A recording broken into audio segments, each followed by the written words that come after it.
Hello dear students, welcome to Samvedna classes. Samvedna classes में आज जो हमारा लेक्चर है वो डेडिकेटेड है 4 month strategy, smart strategy to crack NTA NET in social work, paper 2, December 2025। इस पूरे वीडियो में हम लोग डिसाइड करेंगे कि कैसे हम 4 मंथ्स में सोशल वर्क का जो पेपर 2 है उसका सिलेबस कवर करेंगे, उसको प्रैक्टिस करेंगे और कैसे हम उसको पूरी तरह से प्रिपेयर करेंगे। तो ये जो स्ट्रैटेजी रहेगी बहुत स्मार्ट, लॉजिकल और टारगेटेड रहेगी। तो हम देख सकते हैं कि अगर प्रिपरेशन कर रहे हैं तो हम कौन सी बुक्स पे डिपेंड करें, क्या स्टडी मटेरियल यूज़ करें और हम कैसे हमारे चांसेस ऑफ सक्सेस है उसको मैक्सिमाइज़ करें। तो चलिए स्टार्ट करते हैं हमारी 4 मंथ स्मार्ट स्ट्रैटेजी। अभी आपके पास सितंबर से मिड दिसंबर तक का टाइम है जब आप इसकी प्रिपरेशन कर सकते हैं। तो कैसे एक एक दिन इम्पॉर्टेंट है उसके ऊपर डिस्कस करेंगे और कैसे आप एक स्मार्ट स्ट्रैटेजी फॉलो करके इसको अच्छे से प्रिपेयर कर सकते हैं। सबसे पहले ये समझना ज़रूरी है कि हमारा गोल क्या है ना, और क्या रोड मैप होना चाहिए उसको अचीव करने के लिए। तो आप सबका जो गोल है for NTA NET is to cover paper 2, that is social work. या आप किसी और सब्जेक्ट के लिए प्रिपेयर कर रहे हैं तो वो वाला पेपर आपका पेपर 2 होगा। तो जो पेपर 2 सोशल वर्क है वो डिवाइडेड है 10 यूनिट्स में, है ना, और जो क्वेश्चंस आते हैं वो सब यूनिट में से बराबर आते हैं। तो अगले 4 महीनों में हमारा जो मिशन होगा वो क्या होगा कि हम इग्नू के कॉन्सेप्ट्स को डिटेल में पढ़ें, है ना। आपके जो पूरा सिलेबस है आई थिंक यूनिट 7 तक वो पूरा आपको इग्नू में मिल जाएगा। और ये MSW या MA इन सोशल वर्क का जो सिलेबस है वो पूरा कवर होता है। तो इग्नू की जो बुक्स हैं जो आपको ई ज्ञान कोश पर अवेलेबल है, आप वहाँ से कॉन्सेप्ट बाय कॉन्सेप्ट इसकी स्टडी करें। अगर आप समराइज वे में पढ़ना चाहते हैं या आप ये देखना चाहते हैं कि एग्ज़ाम में क्या स्पेशली आस्क होता है या क्या पूछा जाता है, तो उसके लिए आप अरिहंत और ट्रूमैन जैसी बुक्स का यूज़ कर सकते हैं। इनके अंदर जो सिलेबस होता है एग्ज़ाम फोकस्ड समरीज होती है, MCQs होते हैं, बट ये पूरी तरह से कवर नहीं करता है सिलेबस को, इसलिए हमें इग्नू के ऊपर थोड़ा डिपेंड होना पड़ता है। इग्नू में आपको वास्ट कॉम्प्रिहेंसिव सिलेबस मिलेगा जो आपकी सारी यूनिट्स को कवर करेगा। उनको पढ़ने के बाद आप ट्रूमैन और अरिहंत का यूज़ करके फोकस्ड वे में, समराइज वे में उसको पढ़ सकते हैं कि क्या ज़्यादा इम्पॉर्टेंट है, कौन सा टॉपिक ज़्यादा इम्पॉर्टेंट है। ठीक है, आपको रेगुलरली रिवाइज करना है। जैसे आप इग्नू पढ़ रहे हैं तो इग्नू को भी आपको रेगुलरली रिवाइज करना है, अरिहंत या ट्रूमैन पढ़ रहे हैं तो उसको भी रेगुलरली रिवाइज करना है और PYQ सॉल्व करने हैं। प्रीवियस ईयर में जो क्वेश्चंस पूछे गए हैं एटलीस्ट फॉर 10 ईयर्स, अलग अलग शिफ्ट में, अलग अलग सेशंस में जो क्वेश्चंस आए हैं सोशल वर्क में, उनको रिवाइज करना, प्रैक्टिस करना बहुत ज़रूरी है। हम संवेदना क्लास में कोशिश करेंगे कि हम पूरी 10 यूनिट्स कवर करें दिसंबर तक, और साथ के साथ हम करंट अफेयर्स भी कवर करें, और बीच बीच में अगर हम लगेगा तो हम मैराथन सेशंस, हम एग्ज़ाम फोकस सेशंस और प्रैक्टिस सेशंस भी लेकर आएंगे।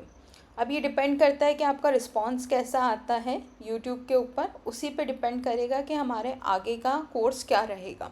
बट आप संवेदना क्लास को रेगुलरली विज़िट करते रहें ताकि आपको exam focused syllabus coverage, conceptual clarity मिलती रहे। ठीक है, आगे जो हम डिस्कस करने वाले हैं वो month wise, week wise breakdown होगा। अगर आप चाहें तो इसी को एज इट इज़ फॉलो कर सकते हैं, या आप चाहें तो थोड़ा मॉडिफाई करके अपना टाइम टेबल भी बना सकते हैं।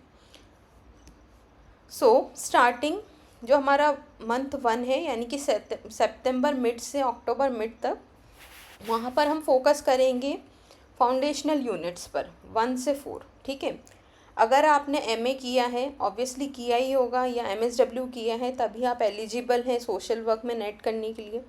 तो आपने कहीं ना कहीं unit 1, unit 2, unit 3 and unit 4 एक बार टच किया हुआ है, पढ़ा हुआ है। ठीक है, तो यूनिट 1 क्या कवर करता है? ये कवर करता है nature and development of social work. Basically एक इंट्रोडक्टरी यूनिट है जिसमें सोशल वर्क के बारे में ज़्यादातर बोला गया है। प्रोफेशनल सोशल वर्क क्या है, हिस्ट्री ऑफ सोशल वर्क क्या है, फील्ड्स ऑफ सोशल वर्क क्या है, तो ये सारी चीज़ें कवर की गई हैं यूनिट 1 में। इसके लिए आप इग्नू MSW01 या ब्लॉक 1 एंड 2 ई ज्ञान कोश से डाउनलोड कर सकते हैं। अरिहंत का चैप्टर 1 भी देख सकते हैं, प्लस संवेदना क्लासेस की वीडियोस भी देख सकते हैं। वीक 2 में हम यूनिट 2 कवर करें, जिसमें society, human behaviour and communities. Basically जो आपने सोशलॉजी वाला चैप्टर या इंडियन सोसाइटी वाला चैप्टर पढ़ा होगा या इंडियन सोसाइटी वाला सब्जेक्ट पढ़ा होगा, plus human growth and development वाला जो सब्जेक्ट पढ़ा होगा, ये दोनों मर्ज होकर यूनिट 2 बनाते हैं।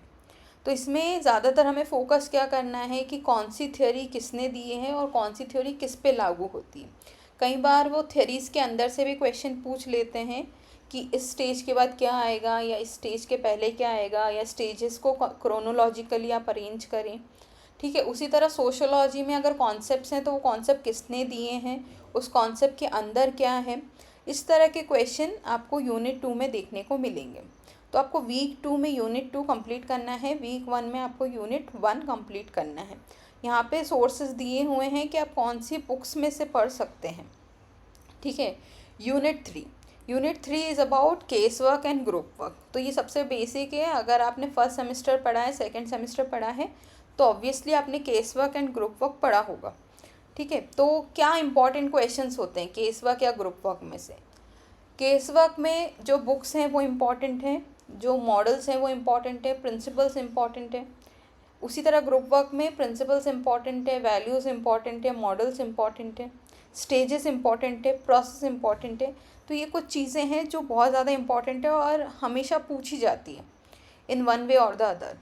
तो ये हम कब कंप्लीट करेंगे, वीक 3 में यूनिट 3 हम कंप्लीट कर लें। ठीक है, और इसमें बहुत ज़्यादा ज़रूरी है क्योंकि ये जो यूनिट है ना, ये कॉन्सेप्चुअल क्लैरिटी पर डिपेंड करती है। तो मेरा सजेशन यही होगा कि आप यूनिट 3 को अच्छी रेफरेंस बुक से पढ़ें, और यहाँ आप इग्नू को यूज़ कर सकते हैं। ठीक है, इग्नू में जो केस वर्क की बुक है और जो ग्रुप वर्क की बुक है 003 एंड 008, इसको आप यूज़ कर सकते हैं। प्लस BSW के ब्लॉग्स भी आप यूज़ कर सकते हैं, वहाँ से भी आप पढ़ सकते हैं। BSW में बहुत बेसिक लैंग्वेज, सिंपल लैंग्वेज में एक्सप्लेन किया गया है। हालांकि बहुत वाइड होता है वो, बट अगर आप एक बार रीड करेंगे तो आपकी कॉन्सेप्चुअल क्लैरिटी बहुत अच्छी हो जाएगी। Then coming to week 4, unit 4 हमको कवर करना है इसमें, जिसमें communities and social action. Again ये एक मेथड है सोशल वर्क की, community organisation and social action. तो एक प्राइमरी मेथड, एक सेकेंडरी मेथड है। इसमें फोकस क्या है, एडवोकेसी, सोशल एक्शन, है ना। इसमें जो यूनिट है इसमें करंट अफेयर्स बहुत इंपॉर्टेंट है।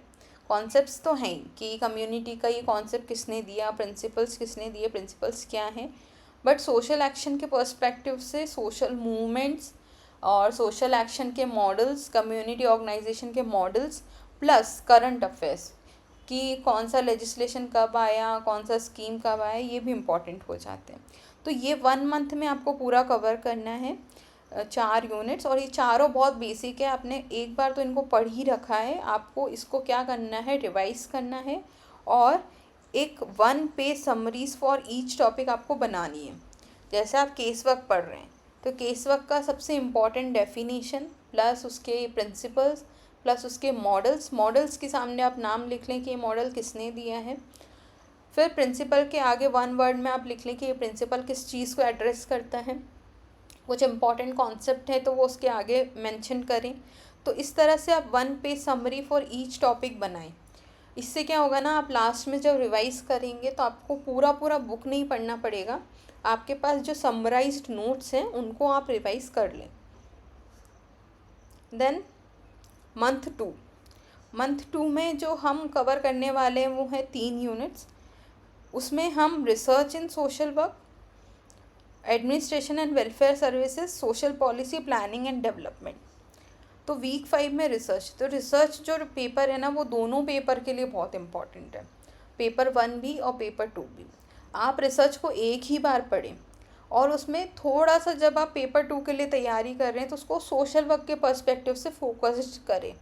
हालांकि रिसर्च इन सोशल साइंसेस तो सेम ही रहेगा, तो आप पेपर 1 में भी अटेम्प्ट कर पाएंगे क्वेश्चंस, पेपर 2 में भी कर पाएंगे।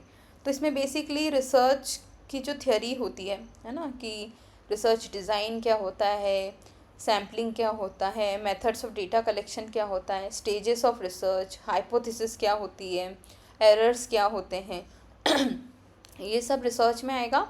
और स्टैटिस्टिक्स में आपको parametric, non parametric, measures of central tendency की बेसिक जानकारी आपको आनी चाहिए। वहाँ आपको अप्लाई करने के लिए नहीं बोला जाता है बहुत सारी क्वेश्चंस में, कई बार बेसिक क्वेश्चंस आते हैं, जैसे कि मेजर्स ऑफ सेंट्रल टेंडेंसी हम कब यूज़ करते हैं, या काई स्क्वायर हम कब यूज़ करते हैं, इस तरह के क्वेश्चंस आपको देखने को मिलते हैं। वीक 6 जहाँ पर हम एडमिनिस्ट्रेशन एंड वेलफेयर सर्विसेज को कैटर करेंगे।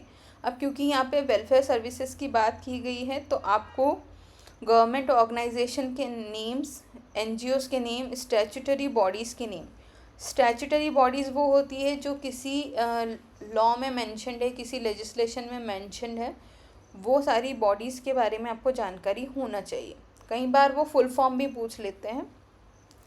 तो बेसिकली कौन से मार्जिनलाइज ग्रुप के लिए कौन सी सर्विस या स्कीम या प्रोग्राम या पॉलिसी है, ये सारा कुछ कवर होगा किसमें, इस वाले यूनिट में, वीक 6 में, जिसमें हम वेलफेयर एडमिनिस्ट्रेशन के बारे में पढ़ेंगे।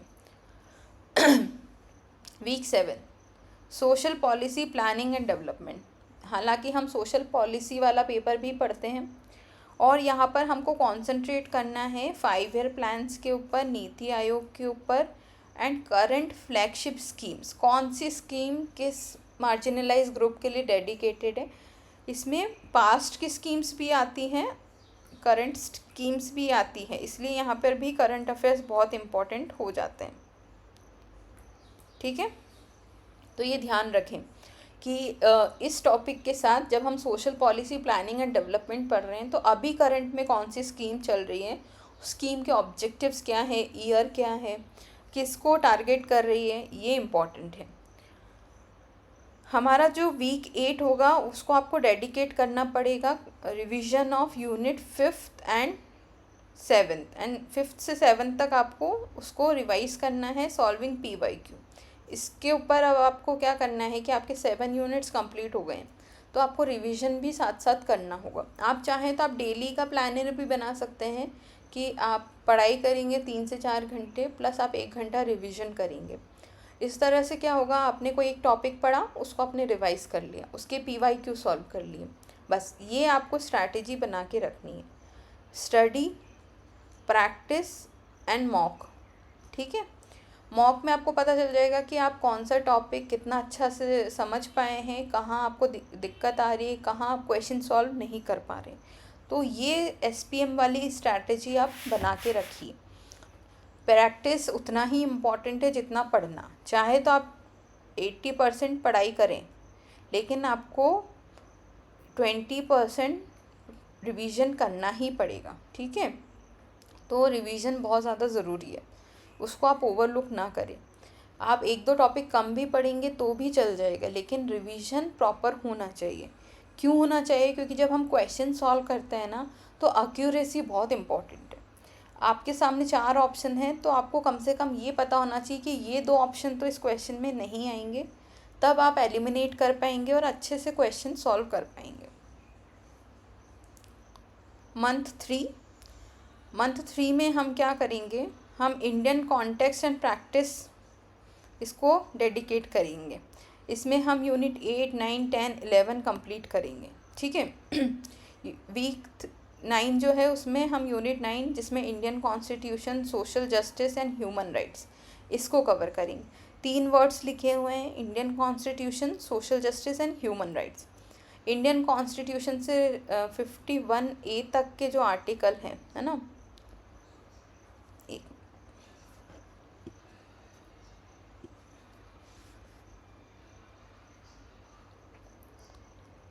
आर्टिकल मतलब प्रियम्बल, है ना, प्रियम्बल के बाद fundamental right, DPSP and duties, ये वाले जो आर्टिकल्स हैं, यानी कि 51A तक।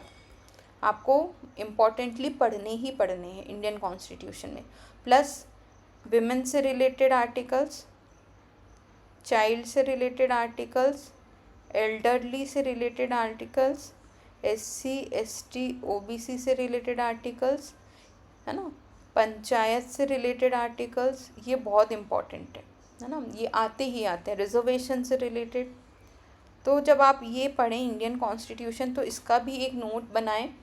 ये आपको करंट प्लस पॉलिटी वाले जो सब्जेक्ट्स हैं उसमें से कवर होगा, तो इसके भी आप नोट्स बनाएं इंडियन कॉन्स्टिट्यूशन करके। सेम सोशल जस्टिस के लिए करना है आपको, है ना। सोशल जस्टिस में क्या होता है कि जो भी मेजर्स लिए जाते हैं इन सब को प्रोटेक्ट करने के लिए, वो सारे मेजर्स इसमें आएंगे। ह्यूमन राइट्स के लिए आपको क्या पढ़ना है, ह्यूमन राइट क्या है, किस डिक्लेरेशन में हमने ह्यूमन राइट्स को अडॉप्ट किया, इंडिया में नेशनल ह्यूमन राइट कमीशन के बारे में पढ़ना है, स्टेट ह्यूमन राइट कमीशन के बारे में पढ़ना है, उनके स्ट्रक्चर के बारे में, करंट चेयरमैन कौन है ना। तो आपको करंट अफेयर्स भी ध्यान रखने हैं कि अभी कोई रीसेंट चेंजेस तो नहीं हुए इनसे रिलेटेड, तो ये सारी चीज़ें इस यूनिट में आपको कवर करनी है। Week 10 areas of social work practice. अब यहाँ पे स्पेसिफिकली एरियाज़ दिए हुए हैं, हेल्थ, एजुकेशन, जेंडर इश्यूज़, तो इनको आप क्या करेंगे, इनको भी आप करंट बेस्ड अप्रोच में पढ़ेंगे, ठीक है। हेल्थ रिलेटेड क्या क्या नए डेवलपमेंट्स हुए हैं, क्या कर रही है सरकार, इस एरिया में सोशल वर्कर क्या काम कर सकता है। तो बेसिकली हमको फोकस ये करना है कि रोल्स ऑफ सोशल वर्कर, उसके क्या रोल्स हैं। तो थोड़े कंसेप्चुअल क्वेश्चंस भी आ सकते हैं प्लस करंट बेस्ड क्वेश्चंस आ सकते हैं इन दोनों यूनिट्स में। इन दोनों यूनिट्स में फोकस किया गया है about areas of social work. तो जैसे डिज़ास्टर मैनेजमेंट है, तो डिज़ास्टर मैनेजमेंट एक्ट, उसके अंदर की बॉडीज़, वो कब आया, डिज़ास्टर मैनेजमेंट से related schemes, programmes, policies, role of social worker in disaster management, इतना आपको हर एरिया में पढ़ना है। इंडस्ट्रियल सोशल वर्क अगर आ रहा है या लेबर कहीं आ रहा है तो लेबर लॉस के बारे में आपको पता होना चाहिए, HR प्रैक्टिसेस के बारे में आपको पता होना चाहिए, सोशल वर्कर इंडस्ट्री में क्या काम करता है उसके बारे में पता होना चाहिए। अगर वर्ड सिर्फ इन्वायरमेंट आ रहा है तो फिर इन्वायरमेंट से रिलेटेड भी सारे एक्ट, पॉलिसीज़, प्रोग्राम, स्कीम्स के बारे में पता होना चाहिए। ये एक अच्छी बात है कि हमारा जो पेपर 1 है उसमें भी इन्वायरमेंट का एक यूनिट दिया हुआ है, तो आप चाहें तो इन्वायरमेंट को भी एक ही बार पढ़ें और दोनों यूनिट के अप्रोचेस से पढ़ें। इससे क्या होगा, आपको दोनों यूनिट्स कंप्लीट हो जाएगी, ठीक है। तो इस तरह से आपने वीक 9, वीक 10 और वीक 11 कंप्लीट कर लिया है। और अब आपको क्या करना है, वीक 12 में आपको मॉक टेस्ट और रिवीजन पे फोकस करना है। मॉक टेस्ट क्या कि पूरे मॉक टेस्ट आप लगाएं, पूरे यूनिट्स कवर हों जिसमें वैसे मॉक टेस्ट लगाएं। प्रीवियस ईयर पेपर्स को भी मॉक टेस्ट की तरह यूज़ कर सकते हैं, या कहीं पे मॉक टेस्ट सीरीज़ चल रही है तो वो भी। प्लस इसके अलावा एक बुक आती है राम गुप्ता की, जो 10 ईयर के पास पेपर्स देते हैं, उसको भी आप प्रैक्टिस कर सकते हैं। अब फाइनल 4th मंथ, जब हम पूरा पढ़ने के बाद 4th मंथ में आ जाते हैं, तब हमको क्या करना है, इंटेंसिव रिवीजन। इंटेंसिव रिवीजन मतलब जो आपने नोट्स बनाए हैं उनको पढ़ना, क्वेश्चंस लगाना, है ना, PYQ पे मास्टरी करना। अगर आप सॉल्व कर चुके हो एक बार PYQ, लेकिन आपको कुछ क्वेश्चंस में डिफ़िकल्टी आई तो उनको दोबारा सॉल्व करें और अब देखें कि आपको क्या वो समझ आ रहा है या वो क्वेश्चन सॉल्व कर पा रहे हैं, ठीक है। तो इस तरह से आप वीक 13 एंड 14 में सिर्फ रिवीजन पे फोकस करें, जो भी आपने पढ़ा है। मैराथन सेशन सब अटेंड करें, एक बार में रिवीजन हो जाता है उनमें पूरे यूनिट्स का, उनको आप कवर करें।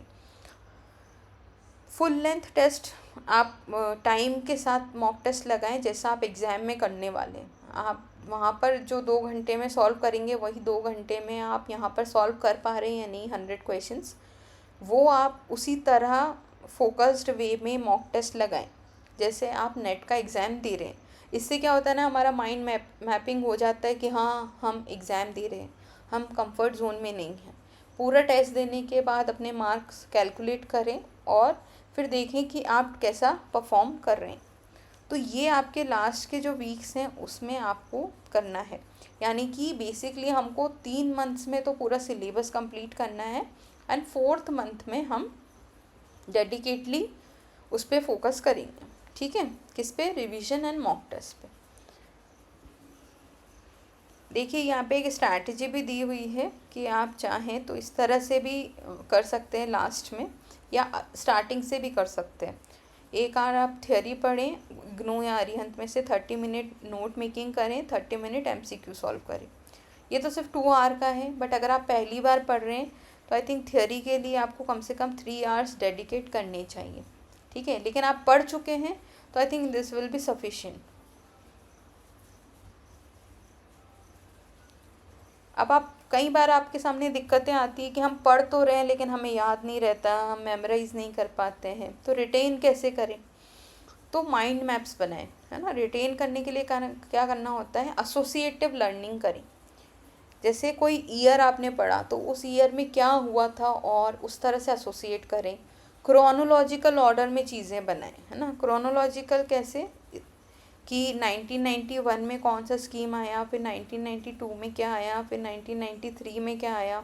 इस तरह से आप क्रोनोलॉजिकल फॉर्म में अपने एक्ट्स, स्कीम्स, कमिटीज़, इनका 1 पेजर चार्ट्स बना लें। इससे क्या होगा, वहाँ पर आपको ये याद रहेगा कि नहीं 95 में तो ये आया था, तो फिर ये 96 में हो सकता है या 97 में हो सकता है। ठीक है, इस तरह से आप पढ़ें। माइंड मैप्स में आप एसोसिएट करके पढ़ें चीज़ों को, तो वो और आसान हो जाएगा याद करने के लिए। ठीक है, विजुअली ऑर्गेनाइज करें इन्फॉर्मेशन को, बार बार रिकॉल करने की कोशिश करें कि विमेन से रिलेटेड क्या क्या स्कीम्स हैं, कौन कौन से ईयर में आई हैं, ये दिमाग में ही आप रिवाइज करने की कोशिश करें। अगर आपको कहीं पे डाउट हो रहा है, नहीं समझ आ रहा है, तुरंत आप बुक खोलें, उसको रिवाइज करें, फिर से ये प्रैक्टिस करें माइंड मैपिंग वाली। ठीक है, कई बार दूसरों को पढ़ाने से भी चीज़ें बेहतर ढंग से याद रहती हैं। तो अगर आप 2 लोग एक साथ प्रिपरेशन कर रहे हैं तो या आप आईने के सामने खड़े होके या बोर्ड के सामने आप एक पूरे टॉपिक को एक्सप्लेन करें। जैसे केस वर्क है तो केस वर्क को पूरा एक्सप्लेन करें और देखें आप ठीक से कर पा रहे हैं या नहीं कर पा रहे हैं, कहाँ अटक रहे हैं। तो वो अटकना मतलब आपको वो टॉपिक नहीं आता है, और उसी को मार्क करें और उसी को रीड करें। तो ये कुछ स्ट्रैटेजीज़ अगर आप अपनाएंगे तो आप अच्छे से रिटेन कर पाएंगे टॉपिक्स को। अब इस लेक्चर में से हम क्या लेकर जा रहे हैं, तो एक स्ट्रैटेजिक प्लानिंग, है ना। आप मंथ बाय मंथ कवर करें सब कुछ सिस्टमेटिकली। अभी भी स्टार्ट ही है सितंबर का, और थोड़ा बहुत तो आप लोगों ने पढ़ रखा है, तो आप बिल्कुल आज से ही अपनी प्रिपरेशन स्टार्ट कर दें। अपने जो रिसोर्सेज हैं ना उनको ऑप्टिमाइज़ करें, मतलब बहुत ज़्यादा रिसोर्सेज पे ना जाकर 2 डेडिकेटेड बुक्स प्लस एक यूट्यूब चैनल अपने साथ में रखें और उसी पे फोकस होकर पूरा पढ़ाई करें। आप 10 बुक्स ले आएंगे पर दिमाग में ये चलता रहेगा वो बुक पढ़नी है, वो बुक पढ़नी है। सब में दिया सेम है ना। केस वर्क के प्रिंसिपल्स नहीं बदलेंगे, ग्रुप वर्क के प्रिंसिपल्स नहीं बदलेंगे, कॉन्स्टिट्यूशन नहीं बदलेगा, तो वो दिया तो सब में सेम ही है। आपको बस ये करना है कि आपको डेडिकेटली उसको पढ़ना है। ठीक है, तो मेरा सजेशन यही है कि आप ज़्यादा से ज़्यादा 2 बुक्स रखें और उनको ही ध्यान में रखकर अपनी स्ट्रैटेजी प्लान करें। कंसिस्टेंट प्रैक्टिस, लास्ट वीडियो में भी मैंने बताया था कि ज़रूरी नहीं है कि आप बहुत अच्छा पढ़ते हैं तो ही आप क्रैक कर पाएंगे। अगर आप रोज़ 3 से 4 घंटे कंसिस्टेंटली पढ़ते हैं तो आप इसको क्रैक कर पाएंगे। ठीक है, उसी में आता है revision, PYQ solving and mock test. ये तीनों चीज़ें आपको रोज़ करना ही करना है, तभी जाकर आप कहीं जो पढ़ा है उसको आप इम्प्लीमेंट कर पाएंगे एग्ज़ाम में। अगर आपने इन तीनों में से कुछ भी, है ना, रिवीजन, PYQ या मॉक टेस्ट में से कुछ भी आपने मिस किया तो ये आपको बहुत डिफ़िकल्टी देगा एग्ज़ाम में। ठीक है, एक्टिव लर्निंग मतलब पढ़ रहे हैं तो ऐसा नहीं बस किताब खोल लिया और बैठे हुए हैं। आप माइंड मैप्स करें, है ना, बैठ के किताब बंद करके सोचें उस टॉपिक के बारे में क्या क्या पढ़ा आपने, उसको एसोसिएट करें, उसको क्रोनोलॉजिकली ये सब माइंड में करें, क्रोनोलॉजिकली उसको अरेंज करें, कैसे रिटेन कर पा रहे हैं, और फिर सोने से पहले याद करें, आप कुछ काम कर रहे हैं तब याद करें। तो इस तरह से आपका माइंड जो है उस टॉपिक को अच्छे से समझने की कोशिश करेगा।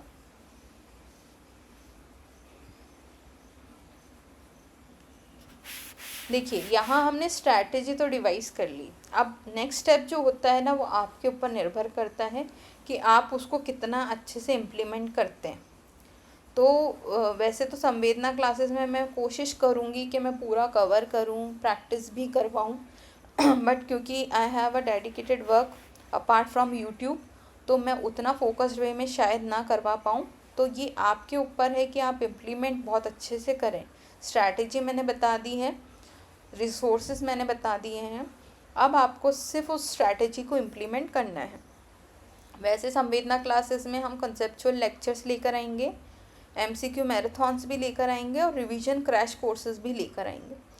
तो ये सब प्लान किया हुआ है और ये आने वाले टाइम पे आएगा भी। बट आप अपनी पढ़ाई आज से स्टार्ट कर दें, बुक्स पढ़ना स्टार्ट कर दें, समराइज़ करना स्टार्ट कर दें, नोट मेकिंग स्टार्ट कर दें। अगर आपको लग रहा है कि आप संवेदना क्लास से जुड़ना चाहते हैं और सोशल वर्क की प्रैक्टिस को एनहेंस करना चाहते हैं, एनटी नेट के लिए बहुत अच्छे तरीके से फोकस्ड वे में प्रिपेयर करना चाहते हैं, तो आप संवेदना क्लासेस को यूट्यूब पे ज्वाइन करें, सब्सक्राइब करें, वीडियोस को लाइक करें। आपके लाइक्स वीडियोस ही एक मोटिवेशन है एक टीचर के लिए कि वो और आगे और बेहतर वीडियोस लेकर आएँ। तो अगर आपको ये स्ट्रैटेजी पसंद आई है तो अपने फेलोज़ के साथ भी ये स्ट्रैटेजी शेयर करें और मुझे बताएं कि आप कितना फॉलो कर रहे हैं और आपको कहाँ डिफ़िकल्टी आ रही है स्ट्रैटेजी को फॉलो करने में। ठीक है, एक चीज़ ध्यान रखें, consistent preparation is the ultimate की टू अनलॉकिंग योर सक्सेस। अगर आप कंसिस्टेंट नहीं हैं, आप रोज़ प्रैक्टिस नहीं कर रहे हैं, रोज़ नहीं पढ़ रहे हैं, तो ये आपके लिए डिफ़िकल्टी है ना। जैसा बोला जाता है कि यहाँ से यहाँ पहुँचना है, एक बार आप बहुत तेज़ दौड़ लिए और फिर आप थक गए, बट आप थोड़ा थोड़ा थोड़ा थोड़ा थोड़ा थोड़ा रोज़ करेंगे तो आप थकेंगे भी नहीं और आप पहुंच जाएंगे। सो दिस इज़ कंसिस्टेंसी, रोज़ थोड़ा थोड़ा थोड़ा थोड़ा करना है। ठीक है, so this is it guys for this video, और मैं आपको नेक्स्ट वीडियो में मिलती हूँ। प्रोबेबली करंट अफेयर्स का वीडियो होगा, उसके बाद जो हमारा सोशल रिफॉर्मर्स का वीडियो है वो भी रेडी है, वो भी मैं अपलोड करूँगी 1-2 दिन में। सो गाइज़, अगर आपको ये लेक्चर पसंद आया है तो प्लीज़ लाइक करें, सब्सक्राइब करें। आपको कोई डाउट्स हैं तो आप कमेंट सेक्शन में डाउट्स पूछ सकते हैं, मैं उनको रिवर्ट करने की कोशिश करूँगी। So stay tuned for the next lecture. Thank you, see you, bye bye.